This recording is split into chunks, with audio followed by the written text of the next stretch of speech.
जनवरी माह द्वितीय पाक्षिक सूचना 16 से 31 जनवरी 2026। 78वें सेना दिवस का आयोजन 15 जनवरी को जयपुर में किया गया। सवाई माधोपुर के 263वें स्थापना दिवस के अवसर पर 18 जनवरी 2026 से देश में पहली बार होने वाले अमरूद महोत्सव का आयोजन किया गया। इस 2 दिवसीय कार्यक्रम 18 से 19 जनवरी 2026 का शुभारंभ लोकसभा अध्यक्ष श्री ओम बिरला द्वारा और अध्यक्षता कृषि उद्यानिकी मंत्री डॉक्टर किरोड़ी लाल मीणा द्वारा की गई। राज्य सरकार द्वारा जिले में अमरूद का प्रसंस्करण प्लांट 150 करोड़ रुपए की लागत से लगाया जाएगा, जिससे इस फल और इससे बने उत्पादों की मांग बढ़ेगी। राज्य में 31 Eklavya model residential school EMRS हैं, आवासीय विद्यालय हैं ये, जिनमें 11,619 अनुसूचित जनजाति वर्ग के विद्यार्थी पढ़ रहे हैं। नवीनतम 31वां विद्यालय जमवा रामगढ़ जयपुर में जून 2025 में शुरू किया गया है। सभी EMRS विद्यालयों में कक्षा 6 से 12वीं तक कक्षाएं संचालित होती हैं।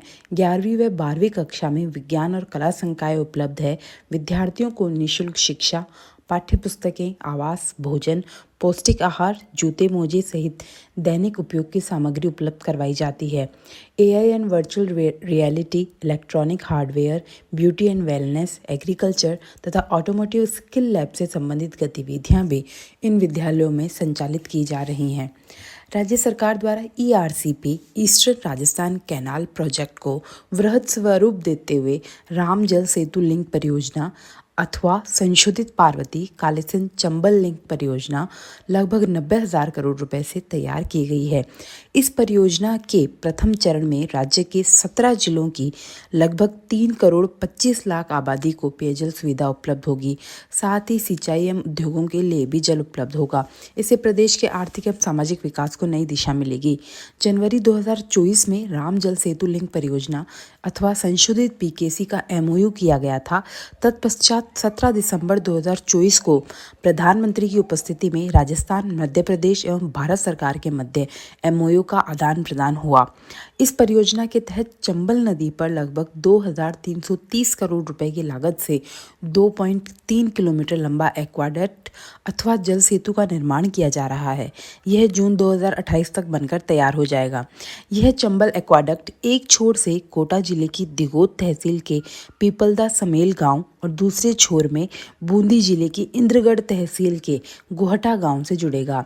इसके माध्यम से कालीसिंध नदी पर निर्मित नवनेरा बैराज से पानी पंप हाउस से लिफ्ट कर मेज नदी में छोड़ा जाएगा। इसके बाद मेज बैराज से पंप हाउस व फीडर के जरिए गलवा बांध तक और वहां से बीसलपुर और इसरदा बांध में पहुंचाया जाएगा। इस एक्वाडक्ट के बनने से आम जन को आवागमन के लिए अतिरिक्त मार्ग भी उपलब्ध होगा। 2280 मीटर लंबे एक्वाडक्ट की आंतरिक चौड़ाई 41.25 मीटर और ऊंचाई 7.7 मीटर प्रस्तावित है। देखिए, एक्वाडक्ट या जल सेतु क्या होते हैं। यह एक कृत्रिम जल प्रणाली होती है जो गुरुत्वाकर्षण का उपयोग करके पानी को एक स्थान से दूसरे स्थान तक पहुंचाती है। यह पुल, नहर या पाइपलाइन के रूप में भी हो सकता है जो नदियों या गहरी खाइयों के ऊपर से पानी ले जाती है। यह प्राचीन रोमनों की इंजीनियरिंग तकनीक रही है जो अब आधुनिक सिंचाई और पेयजल आपूर्ति में अहम है। बेसिकली जो नॉर्मल पुल होता है उसके ऊपर से जैसे सड़क होती है और यातायात के जो साधन हैं वो जाते हैं। जल सेतु एक्वाडक्ट में क्या होता है, एक पुल होगा या कोई पाइपलाइन होगी, उसमें ऊपर से पानी जा रहा होगा। ये एक बेसिक डिफरेंस होता है। तो ये जल सेतु इसीलिए इसका नाम पड़ा है। और ये एक पिक्चर है कि ऊपर पुल है, उस पे से पानी को एक स्थान से दूसरे स्थान पे भेजा जाता है। फिर है प्रधानमंत्री अनुसूचित जाति अभ्युदय योजना PM अजय। इस योजना के तहत पात्र व्यक्तियों को प्रोजेक्ट लागत का 50% अथवा अधिकतम 50,000 रुपये, जो भी कम हो, अनुदान के रूप में उपलब्ध करवाया जाता है। प्रधानमंत्री अनुसूचित जाति अभ्युदय योजना PM अजय भारत सरकार की एक एकीकृत योजना है जिसे प्रधानमंत्री आदर्श ग्राम योजना, अनुसूचित जाति उप योजना के लिए विशेष केंद्रीय सहायता SCA से SC SP और बाबू जगजीवन राम छात्रावास योजना सहित 3 केंद्रीय प्रायोजित योजनाओं को मिलाकर एक व्यापक योजना का निर्माण किया गया है। यह योजना अनुसूचित जाति के परिवारों के सामाजिक आर्थिक सशक्तिकरण के लिए वर्ष 2021-22 से कार्यरत है। इसका उद्देश्य आय सृजन, कौशल विकास और ग्रामीण बुनियादी ढांचे यानी आदर्श ग्राम के माध्यम से गरीबी कम करना है। इस योजना में 50% से अधिक एससी आबादी वाले गांवों को प्राथमिकता दी जाती है। मरु महोत्सव 2026 26 जनवरी से 1 फरवरी 2026 तक जैसलमेर में मरु महोत्सव का आयोजन किया गया।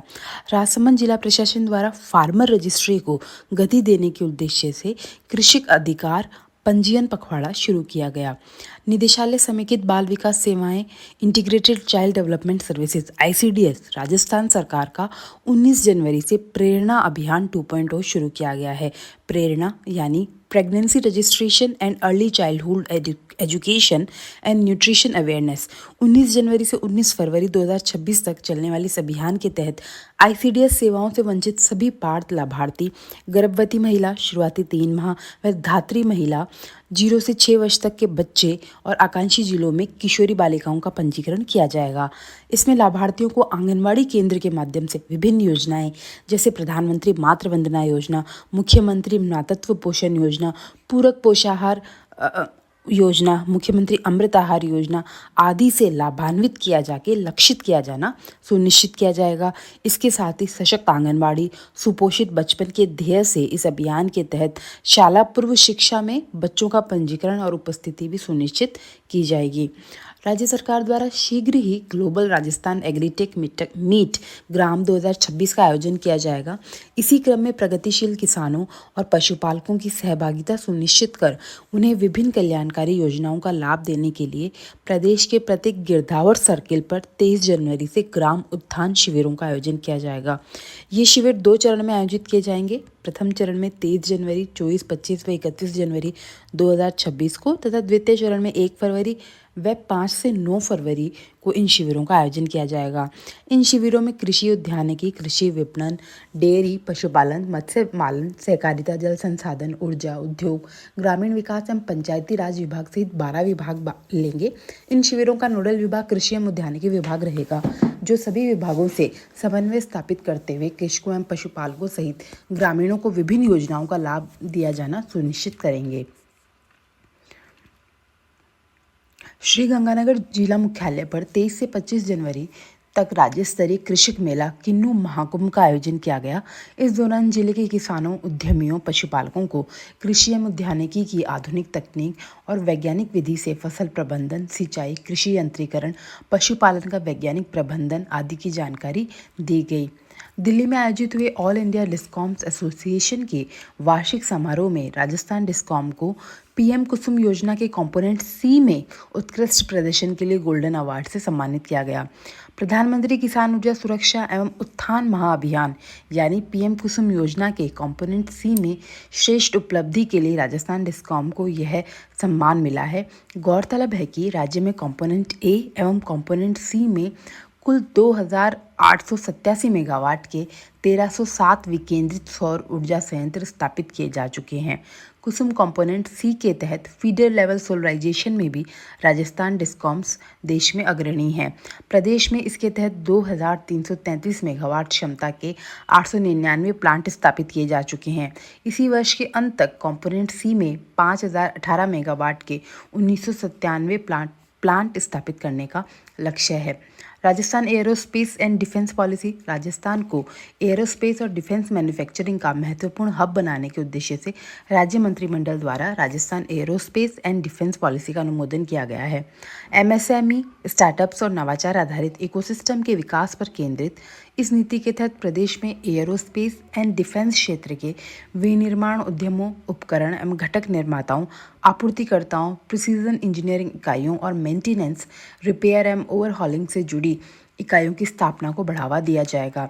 इस नीति के तहत विनिर्माण परियोजनाओं के लिए न्यूनतम 50 करोड़ से 300 करोड़ रुपए तक अचल पूंजी निवेश को लार्ज, 300 करोड़ से 1000 करोड़ को मेगा और 1000 करोड़ रुपए से अधिक को अल्ट्रा मेगा परियोजनाओं की श्रेणी में रखा जाएगा। वहीं सर्विस सेक्टर के लिए 25 करोड़ से 100 करोड़ रुपए तक अचल पूंजी निवेश वाली परियोजनाएं लार्ज, 100 करोड़ रुपए से 250 करोड़ रुपए तक मेगा और 250 करोड़ से अधिक की परियोजनाएं अल्ट्रा मेगा श्रेणी में आएंगी। राजस्थान एयरोस्पेस एंड डिफेंस नीति के तहत पात्र एयरोस्पेस एंड डिफेंस मैन्युफैक्चरिंग और सेवा उद्यमों को एसेट क्रिएशन इंसेंटिव के रूप में 7 वर्षों तक राज्य कर के 75% पुनर्भरण के निवेश अनुदान, विनिर्माण उद्यमों के लिए 20% से 28% और सर्विस सेक्टर के 14 से 20% तक 10 वर्षों में वितरित पूंजीगत अनुदान अथवा 10 वर्षों तक वार्षिक किश्तों में देय 1.2% से 2% तक टर्नओवर लिंक्ड प्रोत्साहन में से किसी एक विकल्प का चयन करने की सुविधा दी जाएगी। इसके अतिरिक्त इन प्रोत्साहनों पर टॉपअप के रूप में 10 से 15% एम्प्लॉयमेंट बूस्टर, पहली 3 मेगा अथवा अल्ट्रा मेगा इकाइयों के लिए 25% sunrise booster, 10% anchor booster, 20% thrust booster जैसे लाभ भी प्रदान किए जाएंगे। रिको से भूमि लेने वाले मेगा, अल्ट्रा मेगा विनिर्माण उद्यमों को 10 वर्ष तक फ्लेक्सिबल लैंड पेमेंट और 5 वर्षों के लिए 25% ऑफिस स्पेस के लिए लीज रेंटल सब्सिडी का लाभ भी देय होगा। नीति में बैंकिंग, व्हीलिंग और ट्रांसमिशन चार्जेस में छूट, flexible land payment model, office space lease rental subsidy जैसे प्रावधान तथा कैप्टिव पावर प्लांट में दिए गए निवेश का 51% पात्र स्थायी पूंजीगत निवेश में शामिल करने जैसे विशेष इंसेंटिव्स का भी प्रावधान किया गया है।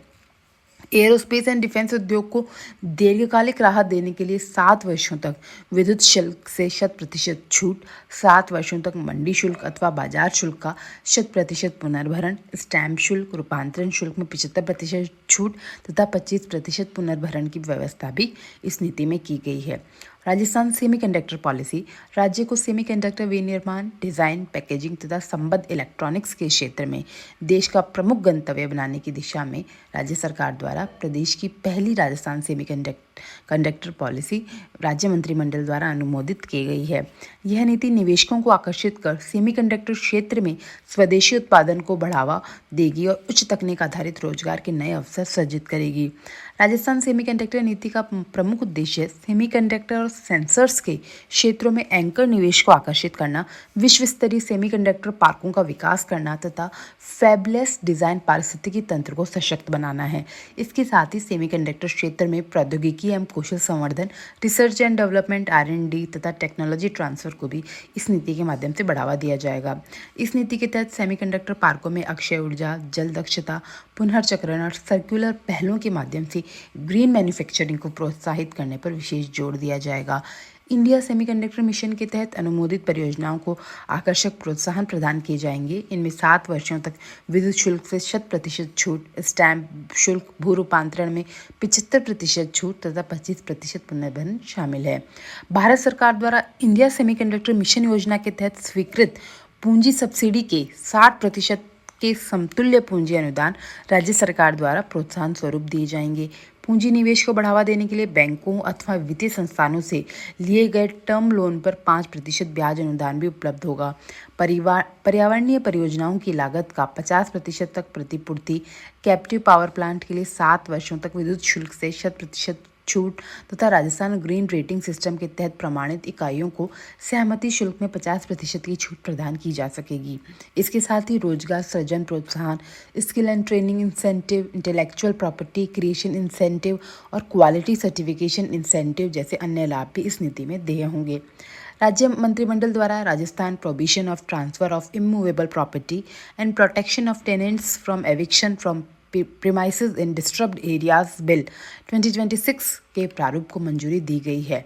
यानी ऐसे क्षेत्र जहां दंगे, भीड़ द्वारा हिंसा से अशांति की परिस्थिति उत्पन्न होने पर जब उस क्षेत्र के स्थायी निवासियों को अपनी स्थायी संपत्तियां कम दामों पर बेचने को मजबूर होना पड़ता है, ऐसे क्षेत्र विशेष को अशांत क्षेत्र घोषित किए जाने के बाद सक्षम प्राधिकारी की पूर्वानुमति के बिना वहां अचल संपत्ति के हस्तांतरण को अमान्य एवं शून्य माना जाएगा।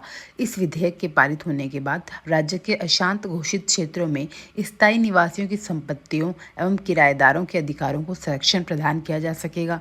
साथ ही राज्य में सामुदायिक सद्भावना एवं सामाजिक संरचना कायम रखी जा सकेगी। राज्य सरकार द्वारा राजस्थान संपर्क शिकायत निवारण पोर्टल पर नागरिकों की सुविधा एवं पारदर्शिता बढ़ाने के उद्देश्य से एक नई सुविधा प्रारंभ की गई है। इस नई व्यवस्था के तहत शिकायत के निस्तारण के बाद संबंधित ATR यानी action taken report WhatsApp link के माध्यम से सीधे शिकायतकर्ताओं को भेजी जाएगी।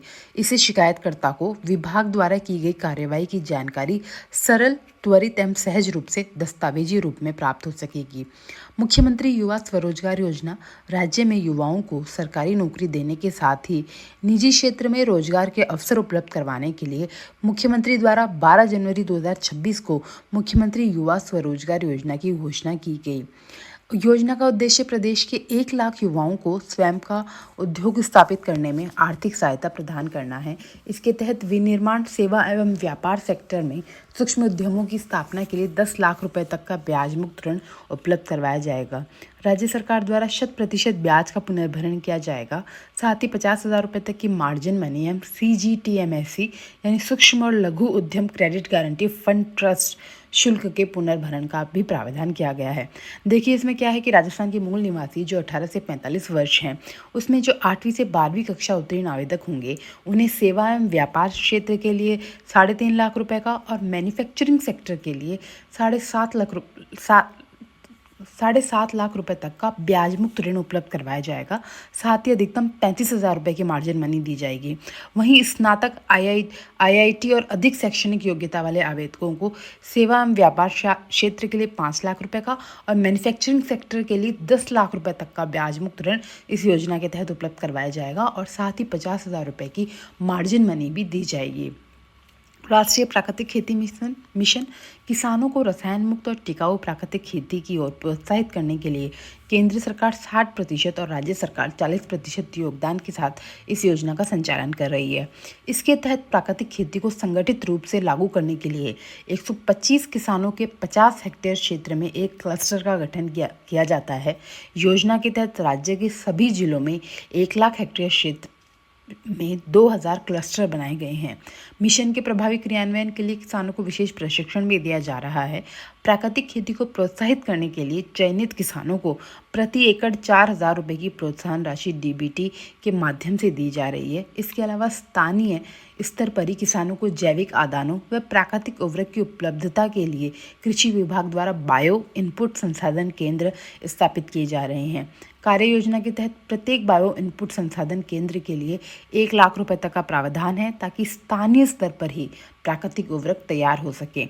अब तक 180 बायो इनपुट संसाधन केंद्र स्थापित किए जा चुके हैं। राजस्व सेवाओं का लाभ अपने मोबाइल फ़ोन के माध्यम से प्राप्त करने के लिए राजस्व विभाग द्वारा अपना खाता पोर्टल मोबाइल ऐप लॉन्च किया गया है। इस ऐप के जरिए नामांतरण, सीमा ज्ञान, सहमति विभाजन, विभिन्न प्रकार की नकलें, जमाबंदी एवं मानचित्र से संबंधित जानकारी, आवेदनों की स्थिति, गैर राजकीय प्रतिबंधित भूमि की रिपोर्ट, विभागीय परिपत्र एवं गिरदावरी से जुड़ी सेवाएं मोबाइल फ़ोन पर उपलब्ध होंगी। प्रधानमंत्री school for rising India PM Shri योजना के तहत राजस्थान में कुल 639 विद्यालयों को सेंटर ऑफ एक्सीलेंस के रूप में विकसित किया जा रहा है। पहले चरण में 402 और दूसरे चरण में 237 विद्यालयों में भवनों का आधुनिकीकरण करते हुए आधारभूत संसाधनों का विस्तार किया जा रहा है। राज्य के सभी PM श्री विद्यालयों में विद्यार्थियों को लोकतंत्र के प्रति जागरूक करने के लिए संविधान कक्ष स्थापित किए जा रहे हैं। इन सभी PM श्री विद्यालयों में बाल वाटिकाएं संचालित की जा रही हैं। प्रदेश में वन एवं वन्य जीवों के आबादी क्षेत्रों में मूवमेंट की सूचना देने के लिए जल्दी हेल्पलाइन नंबर 1926 शुरू किया जाएगा। इससे तुरंत मदद पहुंचाई जा सकेगी और आमजन व वन्य जीव के बीच टकराव की स्थिति को रोका जा सकेगा। भारत सरकार के आर्थिक सर्वेक्षण 2025-26 के अनुसार वर्ष 2023-24 में राजस्थान की मुद्रास्फीति 6.39% थी, जो वर्ष 2024-25 में घटकर 4.34% पर आ गई है।